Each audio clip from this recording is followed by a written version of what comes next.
అలాగే మనకి ఎంత జరిగింది. మనకు ఇప్పుడు స్వతంత్రం వచ్చి 77 సంవత్సరాలు. ఈరోజు స్త్రీ యొక్క పరిస్థితి ఏంటి? ఎంతో గొప్పగా చెప్పుకుంటున్నాం, కానీ ఈరోజు కూడా స్త్రీ అణగదొక్కబడి ఉంది. స్త్రీ సమాజంలో సెకండరీ గడిగా ఉంటుంది. ఈరోజు కూడా కొన్ని ప్రాంతాల్లో స్త్రీ గృహహింసల్లో బలవుతూ ఉంటుంది. ఈరోజు కూడా స్త్రీ మానవంగాలకు గురవుతుంది. మన మహాత్మా గాంధీ ఏం చెప్పాడు? స్వతంత్రం ఎప్పుడు వచ్చినట్టు, ఒక స్త్రీ ఎప్పుడైతే రాత్రి 12 గంటలకు ఒంటరిగా తిరుగుతుందో అప్పుడు స్వతంత్రం వచ్చినట్టు అన్నాడు.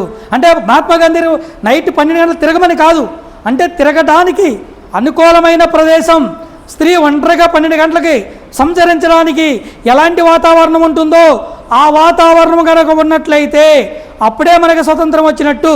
అంటే స్త్రీలు 12ంటికి తప్పమని కాదు అక్కడ అర్థం.